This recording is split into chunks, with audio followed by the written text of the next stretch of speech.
Christina Valera. Mm, Actually, hindi dapat kita kakausapin ngayon,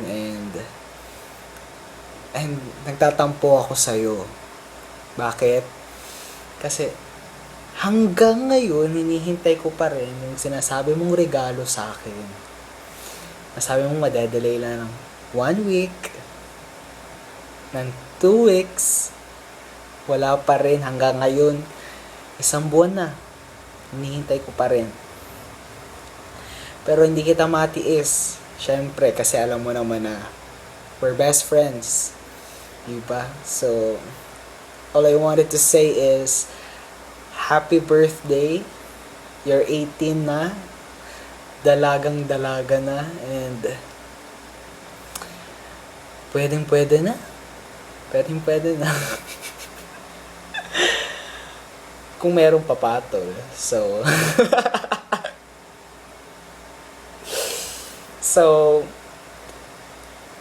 all I wanted to say is, ayun nga, happy birthday nga. So, paulit-ulit na lang, though. Sana, mas lalo ka pang tumaba, and mag-focus ka pa sa studies mo, and huwag mong pababayaan yung kalusugan mo, especially, and always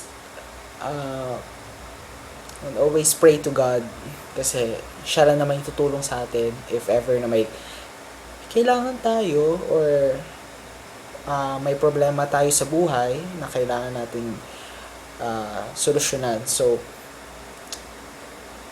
I know na hindi ako makakapunta ngayon sa Cebu, sa Manila, hindi ako makakapunta dyan kasi alam mo naman na malayo yung Cebu sa Manila.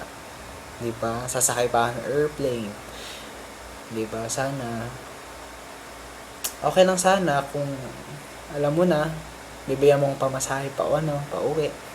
So, so okay lang. Okay lang sana sa'yo. I just greeted you.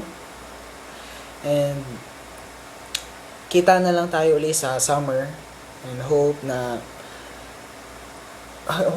mas matagal yung pagsasamahan natin doon sa this summer. And, huwag ka masyadong pasaway.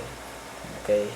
Happy birthday, and I love you. So, I'm sorry kung hindi na kinakausap, and kalimutan na natin lahat.